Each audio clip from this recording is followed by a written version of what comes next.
Good morning students. आज हम लोग चैप्टर 9 पार्ट 4 पर चर्चा करते हैं। इसमें आज हम दो टॉपिक कवर करेंगे, टोटल इंटरनल रिफ्लेक्शन और applications of total internal reflection, TIR इसको शॉर्ट फॉर्म में बोलते हैं। ये दोनों टॉपिक हम लोग कवर करने जा रहे हैं। नेक्स्ट टॉपिक पर बात करते हैं टोटल इंटरनल रिफ्लेक्शन, TIR इसको शॉर्ट फॉर्म में बोलते हैं।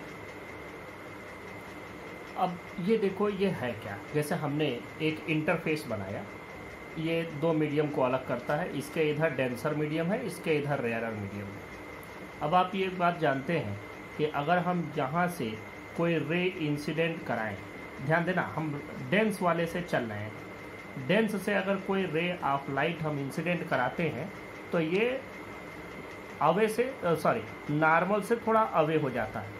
It bends away from the normal, ये नॉर्मल से थोड़ा सा दूर ऐसे चला जाएगा, जाना चाहिए था बिल्कुल सीधा, लेकिन ड्यू टू रिफ्रैक्शन ये away from the normal bend हो गया। अब अगर मान लो कि इसी कंडीशन में हमने ये इंसिडेंस एंगल, जो एंगल ऑफ इंसिडेंस है, इसको बढ़ा दिया तो क्या होगा, ये भी थोड़ा सा और इधर चला जाएगा, फिर थोड़ा सा और बढ़ा दिया तो एक कंडीशन ऐसी आएगी, इसको बढ़ाते गए तो देखा कि ये जो लाइट इधर से निकल रही है ये भी थोड़ा इधर की ओर आ रही है। ऑब्वियस सी बात है, क्योंकि साइन आई और साइन आर का रेशियो तो उसको कांस्टेंट रखना है according to the Snell's law. Sine i by sine r तो आपको कांस्टेंट ही मिलना है, ये कांस्टेंट ही होना है। तो आई बढ़ाओगे तो ऑब्वियसली आर भी बढ़ेगा, तो उसी रेशियो में ये आर बढ़ता गया। तो हम देखें कि जैसे हम यहाँ आए तो ये रे फिर यहाँ से चली। तो एक कंडीशन ऐसी भी आई जबकि जब हमने इसको इस पर इंसिडेंट किया तो जो रिफ्रैक्टेड रे है वो बिल्कुल इसी इंटरफेस पर ही आ गए, रिफ्रैक्टेड रे इंटरफेस पर ही आ गए। देखो हमने 3 रे लिए यहाँ से, फर्स्ट ये रिफ्रैक्ट होकर के यहाँ पहुँची, सेकंड ये रिफ्रैक्ट होकर के यहाँ, जैसे जैसे ये एंगल हम बढ़ाते जा रहे हैं, एंगल ऑफ इंसिडेंस अब इतना कर दिया, फिर थोड़ा और बढ़ाया तो देखा कि अब ये जो रिफ्रैक्टेड रे है अब ये एग्जैक्ट इसी इंटरफेस पर ही ग्रेज करने लगती है। ग्रेज का मतलब होता है चरना। तो कोई चीज़ कैसे चरती है, ऐसे ही तो कोई चीज़ चरता है। तो इसका मतलब कि यह जो रिफ्रैक्टेड रे है यह इन दोनों को, दोनों मीडियम को अलग करने वाले इंटरफेस पर ही ग्रेज करने लगती है, उसी पर चलने लगती है, तो उस पर आ जाए। अब अगर यहाँ के बाद हम थोड़ा सा भी और बढ़ा दें एंगल ऑफ इंसिडेंस, अगर हम थोड़ा सा भी और बढ़ा दें तो फिर ये रे वापस उसी मीडियम में रिटर्न आ जाती है। ध्यान देना, हम जैसे जैसे एंगल ऑफ इंसिडेंस बढ़ाते गए वैसे वैसे एंगल ऑफ रिफ्रैक्शन भी बढ़ता गया according to the Snell's law. और एक ऐसा एंगल ऑफ इंसिडेंस मिला कि उसमें जो एंगल ऑफ रिफ्रैक्शन है वो बिल्कुल जस्ट 90 डिग्री हो गया, क्योंकि रिफ्रैक्टेड रे दोनों को अलग करने वाले इंटरफेस पर ही ग्रेज करने लगती है, उसी पर चलने लगती है। तो हम इस एंगल को, जिस पर कि हमको एंगल ऑफ रिफ्रैक्शन 90 डिग्री मिला, उस एंगल ऑफ इंसिडेंस को कहते हैं क्रिटिकल एंगल। ध्यान देना, एंगल ऑफ इंसिडेंस आई से रिप्रेजेंट करते हैं, it is critical, it is called critical angle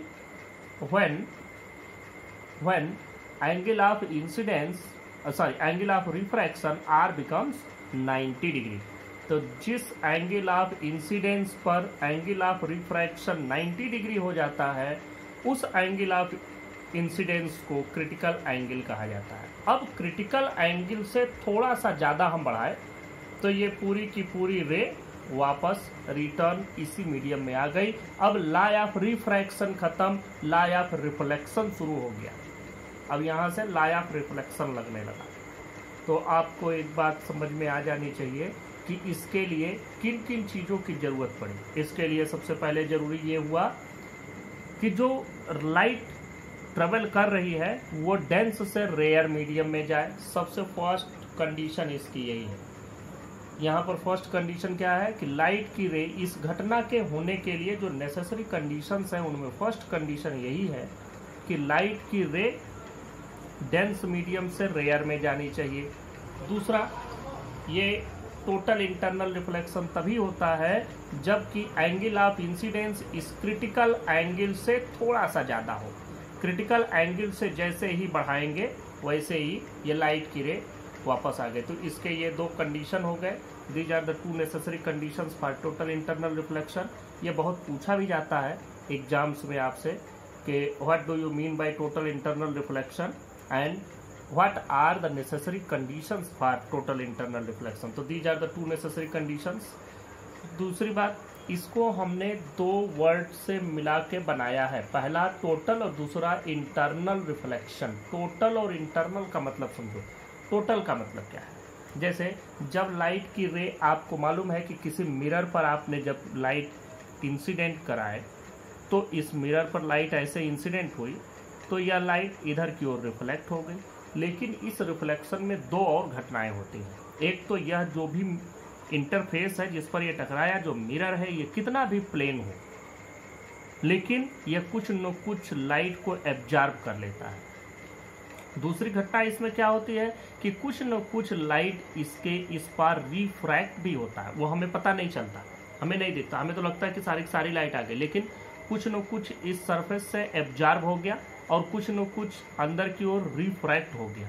तो हमको जो इंसिडेंट लाइट की, जो इंसिडेंट रे की एनर्जी होती है वो एग्जैक्ट हमको नहीं मिलती। लेकिन यहाँ पर देखो, यहाँ तो कोई रिफ्लेक्शन इस तरह से हो ही नहीं रहा है। यहाँ पर क्या है कि ये तो रे हमने भेजी रिफ्रैक्ट होने के लिए भेजी, लेकिन यह ड्यू टू सम कंडीशंस ये रिटर्न हो करके आई है। ये किसी सरफेस से नहीं टकराई बल्कि ये इंटरफेस से टकरा करके रिटर्न हुई। कोई हमने प्लेन मिरर नहीं रखा है कि लाइट आगे ना जा पावे, हम तो भेज रहे हैं आगे जाने के लिए, लेकिन इस सर्टेन कंडीशंस की वजह से, इस घटना की वजह से यह रिटर्न होकर के आई है। तो यह अपनी पूरी एनर्जी से लौटती है। इसके पास जितनी एनर्जी यहाँ थी इंसिडेंट रे की, उतनी ही एनर्जी के साथ ये रिफ्लेक्टेड रे भी आती है। इसलिए इसको हम कहते हैं total. Total word represent that the reflected ray returns in the same medium with the total energy as incident ray. दूसरी बात करते हैं इंटरनल। इंटरनल का मतलब ही हो गया कि जिस मीडियम से गई उसी मीडियम में आ गई, तो इंटरनल इसको हमने कह दिया। अब हम कहीं भी कोई काम कर रहे हैं, जिस मीडियम में कर रहे हैं उसी मीडियम में रिटर्न आ गए तो हम एक्सटर्नल वर्ड से तो रिलेट हुए नहीं, तो उस घटना को हम इंटरनल ही कहेंगे। तो इसका मतलब ये दो बातें यहाँ पर हो गई। Total, total means total energy के साथ लौटी है ये लाइट। रिफ्लेक्टेड रे में टोटल एनर्जी है जितनी इंसिडेंट रे में थी। इंटरनल का मतलब कि यह सेम मीडियम में रिटर्न आ गया है। तो ये टोटल इंटरनल रिफ्लेक्शन हुआ। ये इसकी डेफिनेशन मैं लिख देता हूँ, इसके बाद इसके कुछ एप्लीकेशंस देखते हैं। यहाँ इसकी थ्योरी मैंने लिखे, देखो टोटल इंटरनल रिफ्लेक्शन TIR ये क्या है पहले ये बता देते हैं। The phenomena of reflection of light into a denser medium from N interface of this denser medium and a rarer medium is called TIR। इसी को हम टोटल इंटरनल रिफ्लेक्शन TIR बोलते हैं। अब देखो क्रिटिकल एंगल क्या होता है, ये इसी का पार्ट है सब। Critical angle, the critical angle for two given media is the angle of incidence in the denser medium. ये ध्यान रखिएगा, ये डेंसर मीडियम में एंगल ऑफ इंसिडेंस है, for which the angle of refraction in the rarer medium is 90 degree. अगली बात पर ध्यान दें आप, its value depends upon the nature of two media and the colour of light. अलग अलग कलर के लिए ये जो वैल्यू होती है क्रिटिकल एंगल की, ये भी चेंज होती रहती है। इसलिए कलर और उन दोनों मीडियम का नेचर डिपेंड, इन्हीं दो बातों पर क्रिटिकल एंगल के वैल्यू डिपेंड करती है कि कितनी होगी। अब देखो TIR को यहाँ कंक्लूड किया गया है, when a ray of light travelling from a denser medium to a rarer medium is incident at the interface of the two media at an angle greater than the critical angle for the two media, the ray is totally word आप ध्यान देंगे, totally means with total energy, is totally reflected back into the denser medium, is totally reflected back into the denser medium। तो यहाँ से ये पूरा आपको TIR की डेफिनेशन मिल गई। मैं एक बार फिर पढ़ देता हूँ। When a ray of light traveling from a denser medium to a rarer medium is incident at the interface of the two media at an angle greater than the critical angle for the two media, the ray is totally reflected back into the denser medium. This is the total incident TIR। अब हमारे पास critical angle भी मालूम है, तो उसके base पर अब finally देखो यहाँ पर इसके कुछ और चीज़ें हमने बनाई हैं। दो एक फिगर भी है जिससे आपको और भी सारी चीज़ें समझ में आ जाएंगी। देखो यहाँ से सबसे पहले तो ये समझो कि इसके जो एसेंशियल कंडीशंस हैं वो क्या क्या है। यहाँ हमने लिखे there are following 2 essential conditions for TIR। बड़ा इंपॉर्टेंट है, खूब पूछा जाता है। यह है क्या? Light should travel from denser medium to rarer. Should की जगह आप मस्ट भी प्रयोग कर सकते हैं, क्योंकि तभी यह TIR पॉसिबल है। दूसरी चीज़, the angle of incident should be greater than the critical angle for the two media. और यहाँ पर देखो ये I की वैल्यू लेस देन C क्या है? Critical angle. I is less than C, तो ये हो रहा है। जब I इक्वल टू C है तो इंसिडेंट रे ये है, रिफ्रैक्टेड रे ये है। और जब I ग्रेटर देन C है तो I ये इंसिडेंट रे हो गया, ये रिफ्लेक्टेड रे हो गई, और ये टोटली इंटरनल रिफ्लेक्शन से आई हुई रे है। तो यहाँ पर this ray is with the total energy as the energy of incident ray. ये तब है जब, यहाँ देखो ये गलत कर दिया, ये उस कंडीशन में है जब I की वैल्यू ग्रेटर है C से। मतलब in this case the angle of incidence is more than critical angle, is larger than critical angle, और तभी TIR हुआ, टोटल इंटरनल रिफ्लेक्शन हुआ। देखो relation between refractive index and critical angle. यहाँ ये इंसिडेंट रे है, ये नॉर्मल है, और ये रिफ्रैक्टेड रे है। ये बिल्कुल ग्रेज कर रही है, बिल्कुल इंटरफेस पर ही है। और इस कंडीशन में जो एंगल ऑफ रिफ्रैक्शन है वो 90 डिग्री है, और इस कंडीशन में जो एंगल ऑफ इंसिडेंस होता है उसी को हम लोग कहते हैं क्रिटिकल एंगल। तो आप समझे, जब हम लोग इसको लिखेंगे eight critical angle,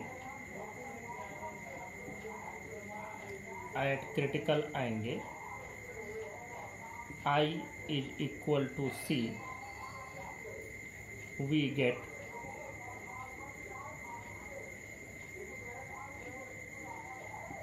R is equal to 90 degree. तो अब अगर हम स्नेल्स लॉ लगाएं तो हमको क्या मिलेगा? फ्रॉम स्नेल्स लॉ, देखो ये 2 वाला जो मीडियम है इसको हमने डेंसर माना है, 1 को रेयरर माना है।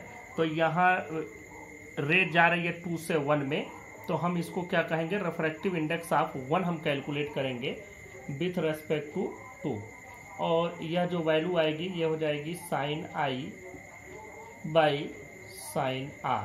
अब यहाँ पर देखो क्रिटिकल एंगल है, तो क्रिटिकल एंगल में I की जगह हम क्या रखेंगे? C, और R की जगह रखेंगे 90 डिग्री। और इस कंडीशन में ये जो वैल्यू आएगी, ये 90 डिग्री की वैल्यू 1 होती है, तो ये वैल्यू आपको मिल जाएगी साइन C। तो साइन C में अगर आप एक रिलेशन बनाना चाहें तो आप यहाँ से एक रिलेशन बना सकते हैं कि 2n1 is equal to sine C R। आप इसी को ऐसे भी लिख सकते हैं कि 1n2 is equal to 1 by sine C, ये भी आप लिख सकते हैं। और अगर आप ऐसे भी लिखना चाहते हैं, sine C is equal to 1 by 1n2, ये तीनों ही तरीके आपके रिप्रेजेंट करेंगे रिलेशन को, रिफ्रैक्टिव इंडेक्स और क्रिटिकल एंगल के बीच में जो रिलेशन है, इस रिलेशन को ये रिप्रेजेंट करेंगे। अब देखो, अगर हमने डेंस मीडियम ग्लास ले लिया है, रेयर मीडियम हमने एयर ले लिया है, ग्लास से एयर में अगर लाइट ट्रेवल कर रही हो तो आप समझे हमको क्या चेंज करना होगा? हमें जो दूसरा मीडियम है उसकी जगह ग्लास रखना होगा 2 की जगह, और यहाँ पर हम क्या रख देंगे? एयर रख देंगे। तो चाहे यहाँ आप एयर ग्लास, यहाँ भी आप ग्लास एयर, जैसे चाहें वैसे, बस आपको मैनेज करना है कि कैसे हम मैनेज करें। यहीं से एक चीज़ और भी समझ लें कि हम इसको वेलोसिटी के टर्म में भी लिख सकते हैं। वेलोसिटी के टर्म में कैसे लिखेंगे? देखो 1n2 आपको पता है, 1n2 आप क्या लिखते हैं? v1/v2। जब मीडियम 1 से 2 में लाइट जा रही होती है और उस कंडीशन में 2 का रिफ्रैक्टिव इंडेक्स आप लिखते हैं v1/v2। यहाँ भी ऐसा है, यहाँ 2 से लाइट जा रही है 1 में, तो अब देखो यहाँ भी 1n2 आया है, तो यहाँ v1/v2 होगा। और यही वैल्यू देखो हम इसको लिखते हैं sin c = 1/, अब 1/, यहाँ पर इसकी 1n2 की वैल्यू आपको v1/v2 लिखनी है, v1/v2, या ले जा करके आगे ये v2/v1 हो जाएगा। v2 कौन सा मीडियम है? डेंसर वाला है। और v1 कौन सा मीडियम है? रेयरर वाला है। तो हम sin c को ऐसे भी लिख सकते हैं, sin c देखो हम लिख देंगे speed of light in denser medium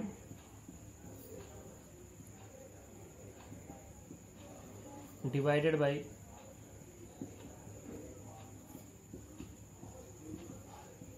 speed of light in rarer medium.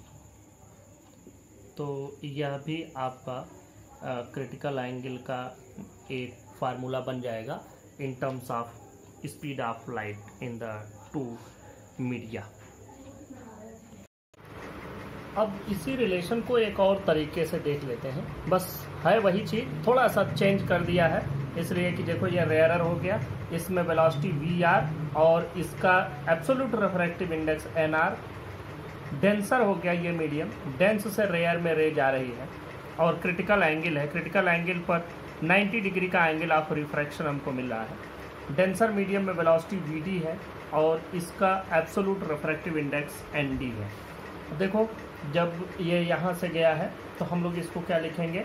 Refractive index of rarer medium with respect to denser, denser से रेयर में जा रही है, तो DNR = हम लोग लिखते हैं, ध्यान दें, ये हो जाएगा VD डिवाइडेड बाई VR, मतलब speed in denser divided by speed in rarer. बाकी तो अभी हम लोगों ने अभी डिराइव किया ही है, उसको भी अभी लिख लेंगे। पहले आप लोग ये समझें कि वेलोसिटी को हम लोग लिख सकते हैं, velocity can be written at v = μr, और आपको बताया गया है रिफ्रैक्शन के जो लॉ है उसी में ये बात बताई गई है कि जब लाइट एक मीडियम से दूसरे मीडियम में ट्रेवल करती है तो उस दौरान उसकी स्पीड चेंज होती है, उसका वेवलेंथ चेंज होता है, लेकिन फ्रिक्वेंसी चेंज नहीं होती है। तो इसका मतलब यहाँ न्यू वही रहेगा, फ्रिक्वेंसी न्यू, और लैम्डा d लिख सकते हैं divided by new lambda r लिख सकते हैं। तो यहाँ से फ्रिक्वेंसी कैंसिल हो जाएगा, ये वैल्यू हो जाएगी lambda d divided by lambda r, मतलब wavelength in denser medium divided by wavelength in rarer medium. और इस बात को DNR, इस चीज़ को हम लोग ऐसे भी लिख सकते हैं, देखो lambda d by sine i by sine r लिख सकते हैं। तो ये sine i by sine r, sine c by sine r की जगह हमारे पास 90 डिग्री है, तो ये साइन c लिखा जा सकता है। और देखो यह जो साइन c की वैल्यू है, यही साइन c की वैल्यू DNR के बराबर है, मतलब refractive index of rare with respect to dense, और यही चीज यहाँ से हमको lambda d by lambda r के भी बराबर है। तो देखो refractive index of rare with respect to denser can be written as sine c, या अगर हम इसको ऐसे भी लिखें साइन c से अगर हम थोड़ा रिलेट करें इसको, ध्यान दो हमने लिखा साइन c = या तो DNR लिखें या 1/RND लिखें। इसका मतलब हो गया refractive index of denser with respect to rarer, and this is equal to the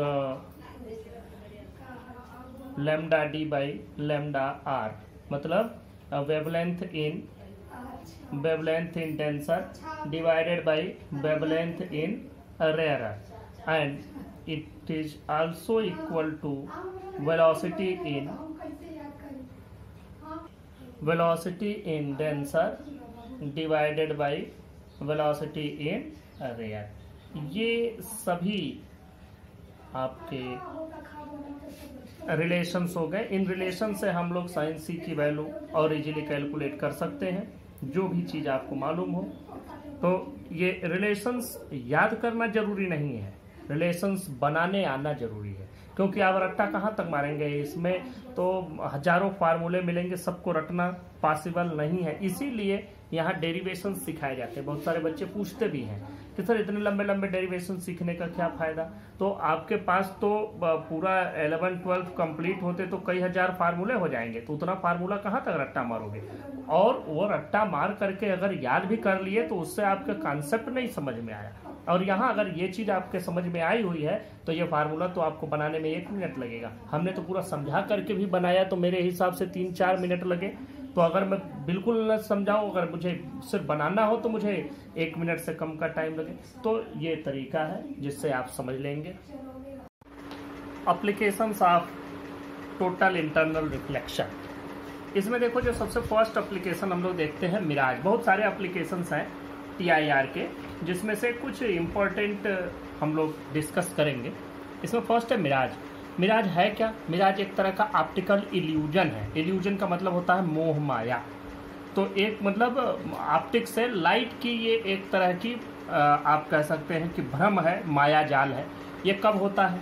देखो समर सीजन में आप अगर कभी बाइक ड्राइव कर रहे हों या कार ड्राइव कर रहे हों, समर सीजन में आप बहुत दूर देखेंगे, अगर स्ट्रेट रोड है जो तारकोल से बनी हुई रोड होती है, अगर आप उस पर दूर देखेंगे तो आपको पानी जैसा दिखेगा। यही चीज़ डेजर्ट एरिया में होती है कि जब हम रेगिस्तानी इलाकों में अगर चल रहे हों तो बहुत दूर हमको सुंदर पेड़ और उसके साथ झील, पानी, ये सब चीज़ें दिखने लगती हैं, और इसी को कहा जाता है मिराज। और इन सब के चक्कर में कई बार बहुत लोगों की जान भी जा चुकी है, क्योंकि ये डेजर्ट में ऐसा होता है कि आदमी बहुत प्यासा हो गया या बहुत ज़्यादा उसको प्यास लग गई, वो आगे देख रहा है कि उसको पानी दिख रहा है, वो उस पानी के चक्कर में आगे चलता चला गया और उसको वो चीज़ जितना ही आगे जा रहा है वो चीज़ उतनी ही आगे बढ़ती जा रही है। तो ये कैसे होता है, ये सारी चीज़ें कैसे दिखने लगती है, जो चीज़ें हैं नहीं, रोड पर पानी नहीं है फिर भी हमें पानी दिख रहा है, और डेजर्ट एरिया में कहीं भी कोई चीज़ नहीं है, पेड़ पौधे, फिर भी हमें दिख रहा है। तो उसका रीज़न देखो क्या है कि अब समझो कि ये समर सीजन में ही होता है, और समर सीजन में इसका मेन जो रीज़न है वो रीज़न ये है कि नीचे जैसे समर के सीजन में बहुत ज़्यादा गर्मी पड़ रही है तो नीचे की एयर गर्म हो गई, जो कि अर्थ के सरफेस के पास है। और जनरली जैसे तारकोल का रोड है या डेजर्ट एरिया है जिस पर रेत पड़ी हुई है, तो रेत और तेज़ी से गर्म होती है। तो जब वो गर्म हो गई तो उसके आसपास की, मान लो कि ये पूरी रेत है, तो अब इसके आसपास की जो एयर है वो भी गर्म हो गई। और आपको पता है कि अगर एयर गर्म हो जाती है तो वो एक्सपेंड हो जाती है, एक्सपेंड होकर के ऊपर की ओर चलना शुरू होती है। जैसे धुआं है, आप देखेंगे हमेशा ऊपर ही उड़ता है, तो इस तरह से यहाँ की एयर ऊपर की ओर एक्सपेंड होकर के ऊपर चली गई। अब इस जगह पर जो मीडियम है वो मीडियम रेयर हो गया, क्योंकि यहाँ से एयर पार्टिकल्स बहुत ज़्यादा ऊपर की ओर चले गए, गैसियस पार्टिकल ऊपर चले गए। यहाँ अभी मीडियम है, यहाँ पर एटमॉस्फेयर है, लेकिन वो कैसा हो गया, रेयर हो गया कंपैरेटिवली इसके ऊपर का जो मीडियम है। जो थोड़ा सा ऊपर अर्थ के सरफेस से थोड़ा और ऊपर जाएंगे तो जो आपको मीडियम मिलेगा वो थोड़ा सा डेंस होगा, उसके कंपैरिजन में अर्थ के सरफेस के पास का जो मीडियम है वो रेयर हो गया। रेयर इसलिए हो गया क्योंकि वहाँ से जो मॉलिक्यूल्स हैं एयर के वो सभी एक्सपेंड होकर के ऊपर चले गए। अब देखो, मान लो कि ये कोई ट्री है, ये कोई पेड़ है, अब इस पेड़ से लाइट की जो रे है वो नीचे आएगी। तो जैसे जैसे यहाँ से रे कोई नीचे जैसे आगे बढ़ेगी तो ऐसे आगे बढ़ेगी, तो ये हर जगह इसको रिफ्रैक्शन मिलेगा। रिफ्रैक्शन तभी होता है जब लाइट की रे एक मीडियम से दूसरे मीडियम में चलती है। और यहाँ भी वही चीज़ हो रहा है कि यहाँ से चलने वाली लाइट जैसे आगे बढ़ती है वैसे ही इसको मीडियम डेंस से रेयर मिलेगा। ऊपर की ओर थोड़ा सा डेंस है, नीचे थोड़ा सा रेयर है। तो जैसे ये आगे बढ़ा, तो आप देखेंगे यहाँ पर मीडियम इसको थोड़ा सा दूसरे तरह का मिला। तो अगर हम इस पर एक नॉर्मल ड्रा करें तो ये ऊपर का मीडियम डेंस और नीचे का रेयर है, तो डेंस से रेयर में जाने पर रे ऑफ लाइट नॉर्मल से अवे बेंड हो जाती है। तो ये इसको सीधा जाना चाहिए था, लेकिन ये थोड़ा सा अवे बेंड हो गई। अब देखो यहाँ पर जब ये थोड़ा सा अवे बेंड हुई तो हुआ क्या, हुआ ये कि जो अभी एंगल ऑफ इंसिडेंस यहाँ पर बना उससे ज़्यादा एंगल ऑफ इंसिडेंस अब यहाँ हो गया। फिर आगे ये जैसे बढ़ी वैसे ही फिर थोड़ा सा यहाँ पर मीडियम और ज़्यादा रेयर मिला, तो यह एक दूसरा इंटरफेस हमको मिल गया। यहाँ पर अगर हम ड्रा करें तो यहाँ से ये और ज़्यादा इधर, तो इस तरह से हम देखते हैं कि रे ऑफ लाइट बेंड होते होते इसका जो एंगल ऑफ इंसिडेंस, जो एंगल इंसिडेंट एंगल जो बन रहा है, ये एंगल ऑफ इंसिडेंस हर जगह बढ़ता चला जा रहा है। तो इस तरह से यहाँ पहुँचते पहुँचते यह रे ऐसी हो जाती है कि इसका एंगल ऑफ इंसिडेंस इतना ज़्यादा हो जाता है कि जो क्रिटिकल एंगल से बड़ा हो जाता है। क्रिटिकल एंगल से बड़ा होता है, और क्रिटिकल एंगल का कॉन्सेप्ट तभी आता है जब लाइट की रे डेंस से रेयर मीडियम में जा रही हो। तो ये ऐसे मुड़ते मुड़ते एक ऐसी कंडीशन आती है कि यहाँ से रे of light totally internally reflect हो जाती है। यहाँ से ये टोटली इंटरनली रिफ्लेक्ट हो गई, और आप यहाँ पर खड़े हुए हैं, आप यहाँ से देख रहे हैं, तो यहाँ से आप देखेंगे तो ये चीज़ आपको ऐसे ले जा करके इस जगह पर ये चीज़ आपको दिखेगी नीचे की ओर। अब यहाँ पर कोई ऑब्जेक्ट है नहीं, ऑब्जेक्ट तो यहाँ है, लेकिन इसकी इमेज उल्टी हमें यहाँ दिख रही है। यह ऑब्जेक्ट कहीं बहुत दूर है, लेकिन इससे आने वाली जो लाइट रेज हैं वो डेंस से रेयर मीडियम में आते जा रही हैं। उनका एंगल ऑफ इंसिडेंस बढ़ता चला जा रहा है, और एंगल ऑफ इंसिडेंस इतना बढ़ गया कि वह क्रिटिकल एंगल से ज़्यादा हो गया। तो लाइट की रे जिस मीडियम से आ रही है उसी मीडियम में इंटरनली टोटली रिफ्लेक्ट हो गई। अब यहाँ टोटल रिफ्लेक्शन हो रहा है। टोटल इंटरनल रिफ्लेक्शन में क्या है कि लाइट की रे जिस इंटेंसिटी से आ रही है उसी इंटेंसिटी की रे यहाँ मिल रही है। तो आपको बहुत क्लियर स्पष्ट इसकी उल्टी इमेज यहाँ दिखने लगती है। और उल्टी इमेज हमको मालूम है, जैसे पानी में नीचे आपको उल्टी इमेज दिखती है, तो यहाँ पानी न होते हुए भी पानी का आभास होने लगता है हमको, इसलिए क्योंकि यह उल्टी इमेज दिख रही है। उल्टी इमेज तो हम तभी देखते जब जैसे कोई पानी हो, पानी के अंदर अगर हमारे सामने उसके पानी के उस पार यहाँ पानी भरा हुआ हो, इसके इस पार अगर कोई पेड़ है तो इसकी परछाई हमको यहाँ पर, इसकी शैडो हमको यहाँ पर दिखती थी। अब इसकी शैडो बन गई बिना पानी के, तो पानी हमको महसूस होने लगता है कि इस जगह पर थोड़ा सा वाटर है, लेक है, पॉन्ड है, ऐसा आभास होने लगता है। This is called mirage. ये मैं लिखवा नहीं रहा हूँ, लिखने के लिए बिल्कुल लास्ट में मैं बता दूंगा, तो आप उसको लिख लेंगे। अभी सिर्फ आप ये समझे होता कैसे है। This is total internal reflection. देखो, टोटल इंटरनल रिफ्लेक्शन का एक दूसरा एप्लीकेशन है ब्रिलियंसी ऑफ डायमंड। अब देखो, ब्रिलियंसी ऑफ डायमंड्स में, डायमंड्स ब्रिलियंट होते हैं ऐसी कोई बात नहीं है कि ये बुद्धिमान होते, बुद्धिमानी की बात नहीं है। डायमंड में ऐसा क्या है कि इसकी कीमत बहुत ज़्यादा होती है और ये देखने में बहुत सुंदर लगता है, बहुत चमकीला दिखता है। ऐसा क्या इसमें क्वालिटी है? तो देखो, इसकी जो मेन क्वालिटी होती है वो मेन क्वालिटी ये है कि इसका जो रिफ्रैक्टिव इंडेक्स है, रिफ्रैक्टिव इंडेक्स इसका होता है 2.42। डायमंड का रिफ्रैक्टिव इंडेक्स है 2.42, और इसके लिए जो क्रिटिकल एंगल होता है, क्रिटिकल एंगल होता है इसके लिए 24 डिग्री। तो अब देखो, इसके लिए क्रिटिकल एंगल बहुत कम है, और क्रिटिकल एंगल बहुत कम इसलिए है क्योंकि जो इसका रिफ्रैक्टिव इंडेक्स है वो ज़्यादा है। तो यहाँ से हमको मिला कि इसके क्रिटिकल एंगल 24 है। अब देखो, अगर कोई डायमंड का हमारे पास एक टुकड़ा मिल जाए, अगर हमको कोई डायमंड का टुकड़ा मिल जाता है, इस बात को ध्यान से समझो, डायमंड का टुकड़ा मिल गया और हमने इसमें रे इंसिडेंट कराई, तो अगर मान लो कि किसी भी रे का जो एंगल ऑफ इंसिडेंस होता है, जैसे मान लो कि ये हमने एक इंटरफेस लिया, इसके इधर दूसरा मीडियम है, इधर दूसरा मीडियम है, यहाँ से रे इंसर्ट इसमें इंसिडेंट कराओगे तो कहाँ से करा सकते हो? 0 डिग्री से। और 0 डिग्री मान लो इस पर ये पॉइंट है, हम इसी से रे इंसिडेंट करा रहे हैं, तो ये नॉर्मल हो गया। तो ये सिर्फ मैं आपको समझा रहा हूँ कि एंगल ऑफ इंसिडेंस कितना हो सकता है। अभी हम डायमंड पर नहीं जा रहे हैं, हम आपको ये समझा रहे हैं कि जब लाइट की रे एक मीडियम से दूसरे मीडियम में जाती है तो एंगल ऑफ इंसिडेंस कितने पॉसिबल हैं। तो देखो, या तो रे बिल्कुल ऐसे पैरेलल भेज दो, 0 डिग्री हो गया इसके साथ, और 90 डिग्री हो गया। दूसरा है कि हमारा नॉर्मल के साथ ही, नॉर्मल से जो एंगल बनता है उसी को हम एंगल ऑफ इंसिडेंस कहते हैं। तो या तो बिल्कुल सीधा यहां से रे भेज दो तो नॉर्मल के साथ वो 0 डिग्री का एंगल बनाया, जैसे जैसे तुम ऐसे इधर से रे भेजते जाओगे एंगल ऑफ इंसिडेंस बढ़ता जाएगा, या एंगल ऑफ इंसिडेंस बढ़ता जाएगा। जब रे यहां से जाएगी तब एंगल ऑफ इंसिडेंस आपको एग्जैक्ट 90 डिग्री मिलेगा। तो 90 डिग्री पर तो बिल्कुल सीधे चली जाएगी। इसका मतलब एंगल ऑफ इंसिडेंस सिर्फ और सिर्फ कहां तक पॉसिबल है, 0 से 90 डिग्री तक।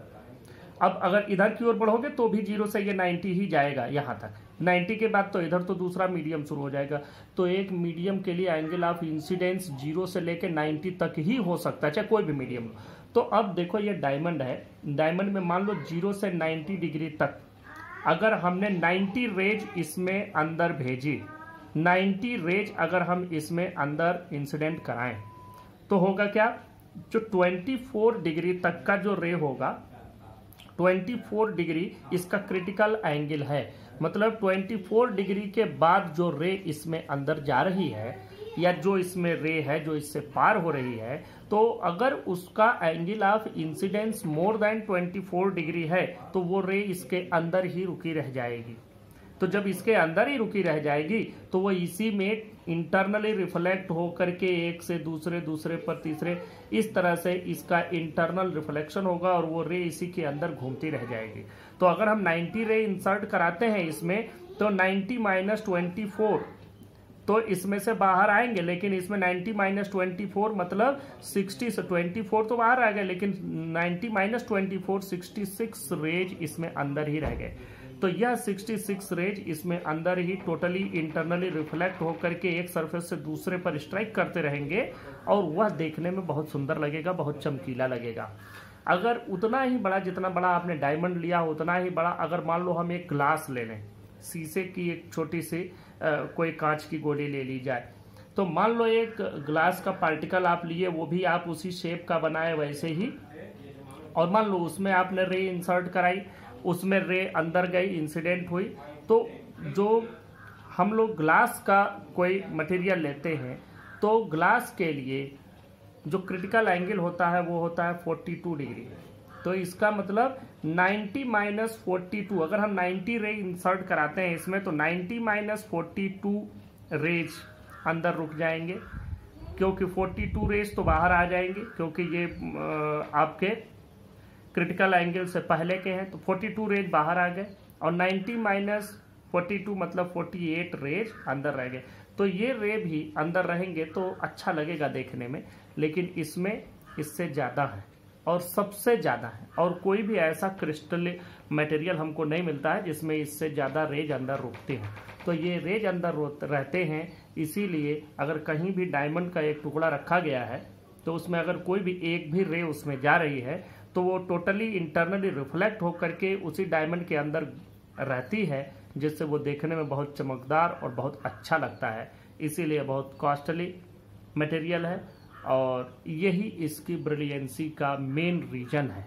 ब्रिलियंसी मतलब इसकी जो सुंदरता है कि डायमंड के, और जब डायमंड बनाया जाता है तो डायमंड और अच्छा बनाने के लिए ऐसा बनाया जाता है कि जो इसको आपने सुना होगा हीरे को तराशना, तो तराशने का मतलब ये है, ऐसा बनाते हैं कि जो इसके सरफेसेज हैं उनके बीच का जो एंगल बने वो एंगल 120 डिग्री के एंगल पर सारा बने। तो जब 120 डिग्री के एंगल पर बनेगा, दो सरफेस के बीच में जब 120 डिग्री का एंगल बनेगा तो ये 120 डिग्री के एंगल पर जितने भी रे इसमें आते हैं वो मोस्टली ज़्यादातर रेज इसके अंदर ही घूम करके रह जाते हैं, due to the total internal reflection and due to these total internal reflected rays the diamond shines well. TIR का नेक्स्ट एप्लीकेशन है टोटली रिफ्लेक्टिंग प्रिज्म। देखो प्रिज्म आपको मालूम है कि लाइट की रे एक तरफ से जाए तो दूसरी तरफ से निकल जाती है, लेकिन इसमें एक चीज सोचो कि एयर और ग्लास, ग्लास का ही बना हुआ प्रिज्म होता है। एयर और ग्लास के लिए जो क्रिटिकल एंगल है वो है 42 डिग्री। तो अगर हम किसी प्रकार से ऐसी व्यवस्था करें कि इसके अंदर जो लाइट इंसिडेंट हो या यहाँ से जो लाइट निकले वह लाइट 42 डिग्री से ज़्यादा एंगल ऑफ इंसिडेंस से बाहर आए, तो फिर वो लाइट की रे टोटली इंटरनली रिफ्लेक्ट हो जाएगी। ध्यान से समझो, अगर इस पर कहीं से लाइट की रे ऐसी गिरे कि उसके साथ, उसके सरफेस के साथ उसका एंगल ऑफ इंसिडेंस 42 डिग्री का बन जाए, 42 डिग्री से ज़्यादा का एंगल बन जाए, तो फिर हम लोग पाएंगे कि वह लाइट की रे इसको पार करके बाहर नहीं गई बल्कि टोटली इंटरनली रिफ्लेक्ट हो गई। तो देखो, इसमें सबसे पहला टाइप हम पढ़ते हैं, इस तरह से प्रिज्म को रिफ्लेक्टर की तरह से बहुत जगहों पर यूज किया जाता है। इसको हम लोग, जैसे हम बाइनोकुलर यूज करते हैं उसमें भी प्रयोग कर लेते हैं, और भी कई जगहों पर कैमरा और पहले के चीज़ों में इस तरह की चीज़ें यूज की जाती थी कि जहां हमको लाइट की रे को रिफ्लेक्ट कराना होता था। तो लाइट की रे के रिफ्लेक्ट कराने के लिए या तो रिफ्लेक्टर लगाओ, तो रिफ्लेक्टर में एब्जॉर्प्शन भी होगा, थोड़ा सा रिफ्रैक्शन भी होगा। लेकिन अगर किसी तरह से टोटली इंटरनली रिफ्लेक्शन हम पा जाएं तो वहां पर तो पूरी इंटेंसिटी के साथ लाइट की रे रिफ्लेक्ट होगी। तो हम देखते हैं कि ये सिंपल रिफ्लेक्टिंग प्रिज्म कैसे है। इसके लिए हम क्या करते हैं, आइसोसेलेस प्रिज्म यूज करते हैं, राइट एंगल आइसोसेलेस प्रिज्म। इसमें ये एंगल तो 90 डिग्री हो गया और यह साइड इस साइड के बराबर है, मतलब यह एंगल 45 डिग्री और यह एंगल भी 45 डिग्री हो गया। अब देखो, अगर लाइट की रे इस बेस के ठीक पैरेलल आती है, इस पर स्ट्राइक करती है कहीं भी, तो आप देखें कि यहाँ पर जो एंगल ऑफ इंसिडेंस अगर हम इस पर निकालें, तो इस पर जब आप परपेंडिकुलर ड्रा करेंगे इस सरफेस पर, तो इस सरफेस पर परपेंडिकुलर ड्रा करने पर यह इसके साथ जो एंगल बनाएगा, this angle will also be 45 degree, and 45 degree is more than 42 degree, that is the critical angle for the air glass pair. तो यहाँ से हम देखते हैं कि यह रे यहाँ से यह 45 डिग्री पर ही यह आगे रिफ्लेक्ट हो जाए, तो ये 45 डिग्री दूसरा 45 डिग्री बनेगा, तो ये सीधा यहाँ आ जाएगी, तो ये यहाँ से 45 डिग्री पर रिफ्लेक्ट हो गई। दूसरा, अगर हम यहाँ से कोई और एक रे भेजें तो यह रे भी इसी तरह से इंटरनली रिफ्लेक्ट होकर के यहाँ पहुँच आएगी।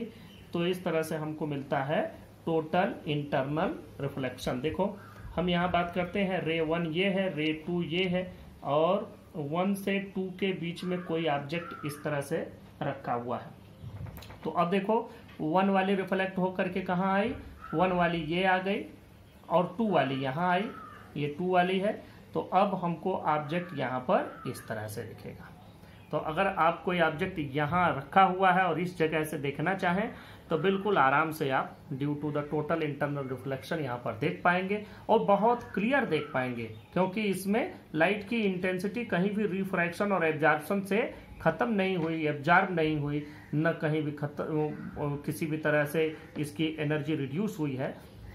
It is reflecting with the total energy. Totally reflecting prism में जो दूसरा तरीका है, जो दूसरे तरह का है वही प्रिज्म, उसी तरह का प्रिज्म है, लेकिन अब जैसे ये 90 डिग्री का एंगल आप देखें यहाँ बन रहा था, उसी 90 डिग्री के एंगल को यहाँ घुमा करके कर दिया, इसका ये सरफेस घुमा करके इधर कर दिया गया। देखो, यहाँ भी हम फिर से इसका टोटल इंटरनल रिफ्लेक्शन कराएंगे। यहाँ से रे ऑफ लाइट इंसिडेंट कराई गई इस पर। अब देखो, यहाँ से जैसे ही आप रे को भेजेंगे तो यहाँ से रे जैसे ही इस पर आई, ये 45 डिग्री है, ये भी 45 डिग्री एंगल बना हुआ, बहुत आइसोसेलेस बिल्कुल नहीं बन पाया है, वैसे आप समझ लेंगे इसको। तो ये यहाँ से रिफ्लेक्ट हुआ और ये बिल्कुल सीधा आकर के यहाँ पर स्ट्राइक करेगा। ये एंगल आपका 45 डिग्री है, more than critical angle. 42 degree critical angle होता है एयर ग्लास के लिए। तो ये रे यहाँ से गई, इधर आई, उसी तरह से जो दूसरी रे यहाँ से पहुँचेगी, यहाँ से फिर इधर आ जाएगी और ये रे भी यहाँ पहुँचेगी। यह जो एंगल बन रहा है यहाँ से, यह एंगल अगेन 45 डिग्री है, तो यह फिर से इधर की ओर रिफ्लेक्ट हो जाएगी और यह रे यहाँ से रिफ्लेक्ट हो जाएगी। ध्यान दें, तो यह दोनों रे इस तरह से यहाँ से आ रही थी और दोनों after the 2 times total internal reflection ये फिर यहाँ आ गए। तो आप देखें कि यह रे नंबर 1 ले लेते हैं, इसको नंबर 2 ले लेते हैं, ऑब्जेक्ट 1 से 2 की ओर है। तो देखो ये 1 वाली रे यहाँ गई है, यहाँ गई है, यहाँ गई है। तो ये 1 वाली रे यहाँ आ गई और 2 वाली यहाँ आई। तो अब ऑब्जेक्ट ऐसा दिखेगा, मतलब इसने रिवर्स कर दिया, जो भी ऑब्जेक्ट था उस ऑब्जेक्ट को रिवर्स कर दिया। तो यहाँ से आपको ये दोनों चीज़ें समझ में आ गई। ये 2 तरह का प्रिज्म हो गया। एक इसमें और होता है तीसरा एज एन इरेक्टिंग प्रिज्म, इसी को यूज करते हैं कि एज एन इरेक्टिंग प्रिज्म। ये सब टोटली रिफ्लेक्टिंग प्रिज्म है। तीसरा देखते हैं, देखिए अगला है एज ए रिवर्सिंग प्रिज्म। वही आइसोसेलेस प्रिज्म है, उसी को एज ए रिवर्सिंग प्रिज्म भी हम लोग यूज करते हैं। इसके लिए क्या करते हैं, देखो लाइट की रे हम एक सीधा ये हाइपोटेन्यूज वाला हमने यहाँ पर ले लिया है साइड। अब डायरेक्ट लाइट की रे हम इस पर इंसिडेंट कराएं, और जैसे लाइट की रे आप यहाँ इंसिडेंट कराएंगे, ये रिफ्रैक्ट होगी, यहाँ कहीं आकर के इस पर टकराएगी, और यहाँ से टकराने के बाद ये बिल्कुल सीधा यहाँ से इधर की ओर आगे बढ़ेगी, और फिर यहाँ से इसके पैरेलल आगे निकल जाएगी। इसी तरह से हम दूसरी रे लेते हैं, ध्यान दें, यहाँ से हमने दूसरी रे निकाली, यह रे भी आई, यह रे भी आकर के यहाँ टकराएगी, और इसके बाद इसी तरह से यह रे भी आगे की ओर चली जाएगी। अब देखें, अगर कोई इमेज यहाँ 1 और 2 के बीच में है, तो 1 से 2 की ओर है, तो अब ध्यान देना 1 कहाँ गया, 2 कहाँ गया। ये 1 वाली रे है, 1 इधर आई, यही 1 रे यहाँ गई, यही नंबर 1 यहाँ पहुँच रही है, नंबर 2 यहाँ पहुँच रही है। मतलब कि जो इमेज है वो पूरी तरह से रिवर्स हो जाती है, इमेज अब ऐसी हो जाएगी। तो इसको एज ए रिवर्सिंग प्रिज्म हम लोग यूज कर लेते हैं। और एक बात और भी समझो, प्रिज्म को एज ए रिफ्लेक्टर यूज करने के फायदे भी हैं, नुकसान भी हैं। नुकसान ज़्यादा नहीं है, नुकसान एक ही है कि अगर एक ही साइज का आप किसी साइज का मिरर खरीद रहे हैं, मिरर की जगह हम लोग इसको प्रयोग कर सकते हैं इमेज फॉर्मेशन में। तो देखो, अगर किसी साइज का आपने मिरर लिया है और उसी साइज का प्रिज्म खरीदो, तो मिरर और प्रिज्म दोनों के कॉस्ट में बहुत डिफरेंस आएगा। मिरर आपका सस्ता मिलेगा और प्रिज्म आपको बहुत महंगा मिलेगा, बहुत कॉस्टली हो जाएगा। यही एक इसकी ड्रॉबैक है, और जनरली हम लोग हर जगह यूज नहीं कर सकते। दूसरी बात कि इसमें जो फ़ायदे हैं वो ये है, सबसे बड़ा फ़ायदा यही है कि we get 100% of internal reflection with the total energy as incident ray. तो इस तरह से हमको इमेज की क्वालिटी बहुत ब्राइट मिलती है, बहुत अच्छी मिलती है। और दूसरी बात, इसमें सिल्वरिंग वगैरह करने का कोई कास्ट नहीं लगता, क्योंकि अगर आप मिरर लेते हैं तो मिरर में आपको पीछे सिल्वरिंग करनी पड़ेगी, उसको पॉलिश करना पड़ेगा। इस तरह का कोई चीज़ इसमें नहीं करना पड़ेगा।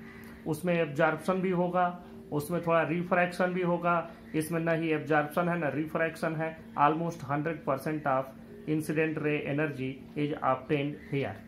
हमको रिफ्लेक्शन मिल भी रहा है। दूसरी बात यह है कि रिफ्लेक्शन इसमें किसी एक ही सरफेस पर हो रहा है। आप देखें, इसमें यहाँ 2 बार हम रिफ्लेक्शन किए हैं, बाकी सभी में एक ही जगह रिफ्लेक्शन किया जा रहा है। तो एक जगह रिफ्लेक्शन होने से मल्टीपल इमेजेस नहीं बनते हैं, एक ही इमेज बनती है।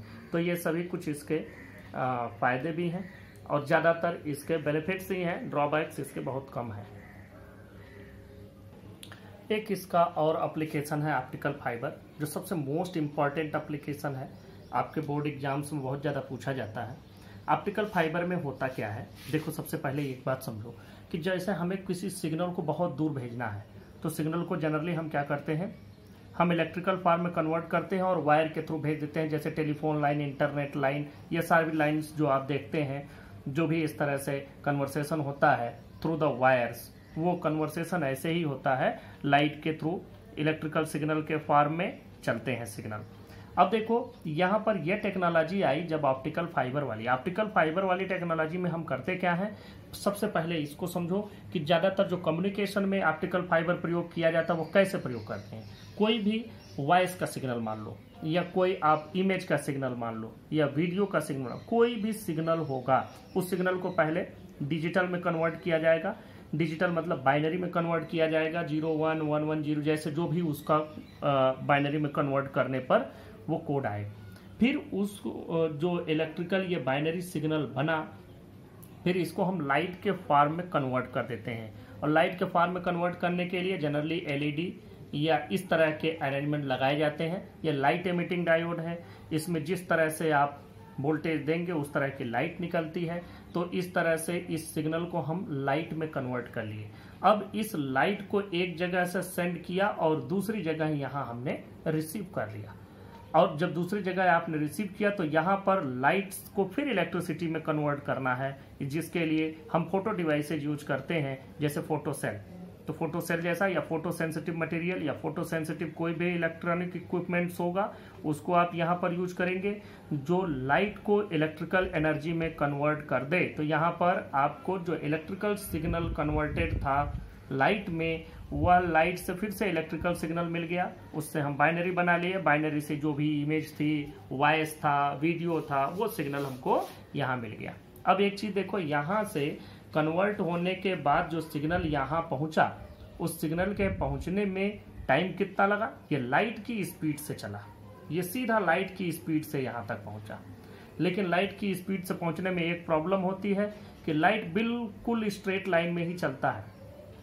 आप जानते हैं कि लाइट बिल्कुल स्ट्रेट लाइन में ही चलेगा, वो कभी टर्न नहीं होता, अपना पाथ टर्न नहीं करता। अब देखो यहाँ पर हम करते क्या है, यह ऑप्टिकल फाइबर है।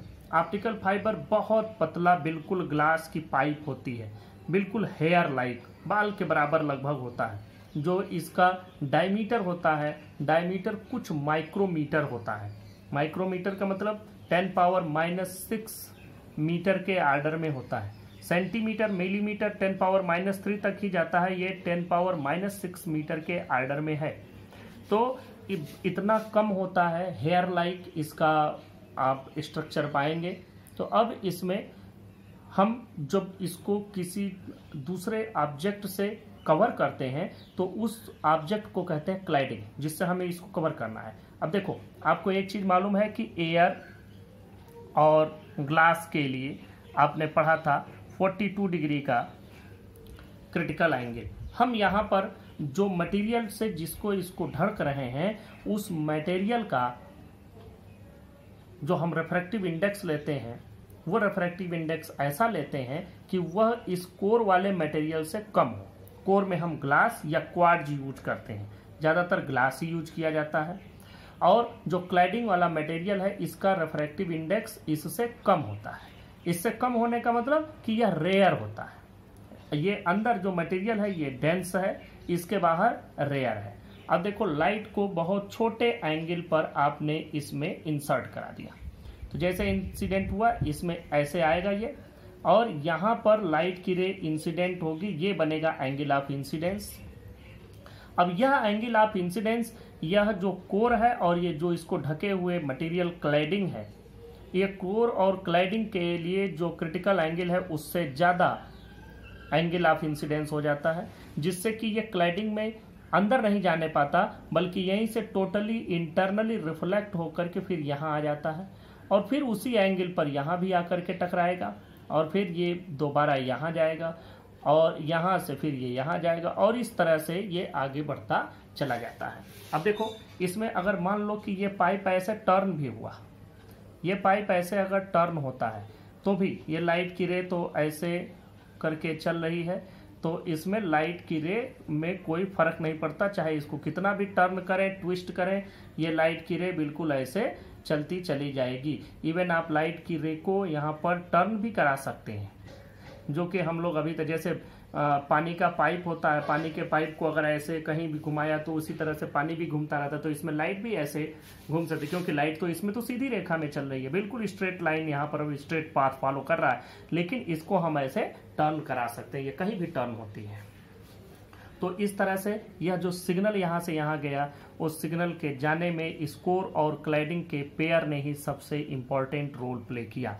आपको मैंने पहले ही बताया, हमको यहाँ से लाइट यहाँ भेजना है, वो हमने क्या कन्वर्ट किया, कैसे यहाँ रिसीव करेंगे, वो अलग का मैटर है, हमें उस पर जाना ही नहीं है, वो तो मैंने आपको समझने के लिए बताया। हमें सिर्फ मेरा अपना पर्पज क्या है, पर्पज ये है, यहाँ से हमें लाइट के सिग्नल को इस जगह पर भेजना है, यहाँ हमें रिसीव करना है। यहाँ से सेंड करना, यहाँ रिसीव करना, और इस बीच में ये बहुत सारे रास्तों से हो करके गुजरेगा, जहाँ पर टेढ़े मेढ़े रास्ते होंगे, कहीं ज़मीन के नीचे चलेगा, कहीं ऊपर चलेगा, कहीं किसी भी तरह। तो ये चीज़ कैसे जाए, इसके जाने का तरीका यही है कि एक ग्लास की बिल्कुल पतली सी पाइप ली गई, एक बिल्कुल पतला सा जिसका डायमीटर कुछ माइक्रोमीटर्स में है। अब उसमें उसको किसी जिसकी परत चढ़ाई गई उसके ऊपर उस मटेरियल का रिफ्रैक्टिव इंडेक्स इस वाले मटेरियल के जो अंदर कोर रखा गया है, इस कोर वाले मटेरियल से इस क्लैडिंग के मटेरियल का रिफ्रैक्टिव इंडेक्स थोड़ा कम है। ये ध्यान रखना, कोर का रिफ्रैक्टिव इंडेक्स क्लैडिंग से ज़्यादा होता है और तभी यह डेंस हो जाता है और यह रेयर हो जाता है। और जब भी डेंस से रेयर में लाइट की रे जाएगी तो कहीं न कहीं किसी न किसी एंगल ऑफ इंसिडेंस पर टोटल इंटरनल रिफ्लेक्शन होगा ही। वो एंगल ऑफ इंसिडेंस वही होगा जो मोर देन क्रिटिकल एंगल होगा। तो हम ये कोर और क्लैडिंग का पेयर ऐसा लेते हैं कि जिसमें रिफ्रैक्टिंग जिससे हमको इसका क्रिटिकल एंगल थोड़ा कम हो और ये आसानी से इसमें TIR multiple totally internally reflection से यह रे आगे चलती हुई, और ये जो यहाँ से यहाँ तक सिग्नल पहुँच रहा है ये लाइट की स्पीड से पहुँच रहा है, बहुत तेज़ी से पहुँच रहा है। और दूसरी बात, there is no loss of signal. अगर लॉस होना होगा तो पूरी तरह से लॉस ही हो जाएगा, और नहीं तो ये पूरा पहुँच जाएगा। जनरली इसमें कोई लॉस नहीं होता है, पूरा 100% सिग्नल पाते हैं और पूरी 100% इंटेंसिटी मिलती है और स्पीड इतनी तेज होती है जितनी आप सोच भी नहीं सकते। तो this is optical fibre and this is the new technology. बहुत तेजी से बहुत ज़्यादा यूज किया जा रहा है। आप सोचें कि एक ऑप्टिकल फाइबर में कम से कम 2000 टेलीफोन लाइंस एक साथ रन करती हैं। 2000 टेलीफोन लाइंस एक साथ यूज की जा सकती हैं, 2000 साइमल्टेनियसली बात किया जा सकता है।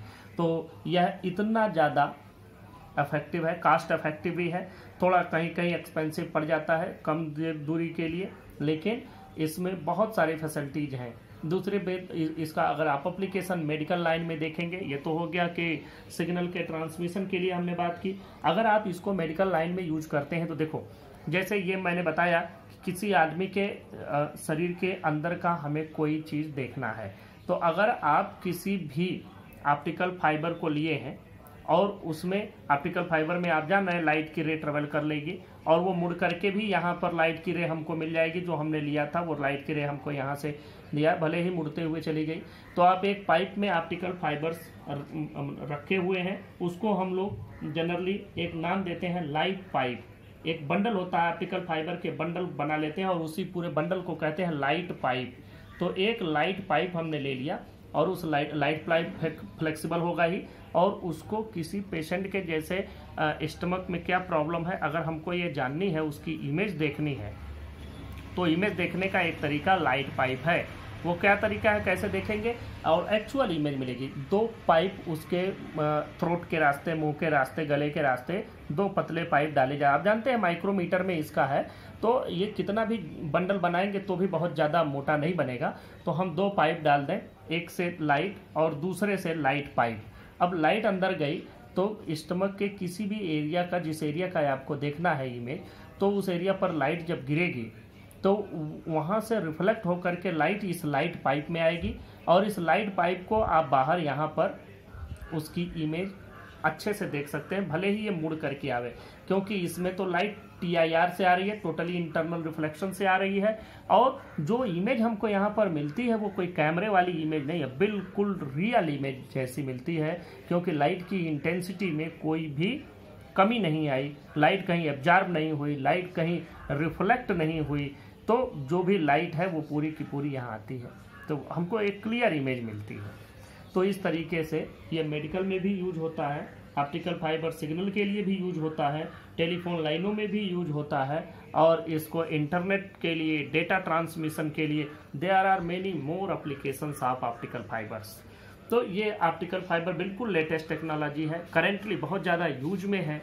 और इस तरह से टोटल इंटरनल रिफ्लेक्शन के जितने भी टॉपिक्स थे, जितने एप्लीकेशंस थे, वो मैंने आपको समझाए। जो इसके एप्लीकेशंस में लिखने वाली चीज़ें हैं वो मैं अभी आपको दिखा देता हूँ वीडियो से ही, आप उनको पॉज करके लिख लीजिएगा। आप यहाँ से देखें, ये है some effects and applications of total internal reflection. आप यहाँ से इस चीज़ को पॉज करके ये चीज़ें पूरी नोट कर सकते हैं और यहीं से आप इन चीज़ों को कायदे से नोट कर लीजिएगा। ये brilliancy of diamond, totally reflecting prisms, ये सारी चीज़ें हो गई। अब इनको देख करके लिख सकते हैं। ये एज सिंपल रिफ्लेक्टिंग प्रिज्म हो गया, ये आप लोग नोट कर लीजिएगा, फिगर बना लीजिएगा। और यहाँ से आप लोग देख लें, ये इसका दूसरा prism as a reversing prism, as an erecting prism, ये दोनों के आप फिगर ड्रा कर लेंगे, इनको बना लेंगे। और यहाँ से ये एज एन इरेक्टिंग प्रिज्म हो गया। और जो इसके एडवांटेजेज हैं वो एडवांटेजेज भी आपको आने चाहिए। ये TIR टॉपिक बड़ा इम्पोर्टेंट है, जितना अच्छे से पढ़ेंगे बहुत अच्छा रहेगा आपके लिए।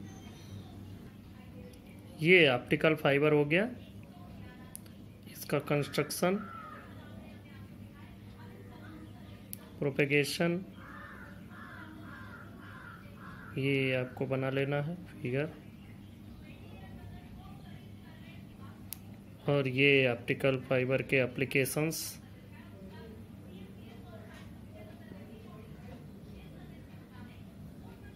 तो इस तरह से आपका total internal reflection topic complete होता है। इसमें लिखने वाली चीज़ें मैंने आपको बता दी, वो उसको आप पाज करके लिख लेंगे। क्योंकि वो बहुत सारा थ्योरेटिकल है, इसलिए जितनी समझाने वाली बात थी वो मैंने समझा दी। अगर समझ में आ जाता है, समझ के लिखोगे तो और अच्छा है।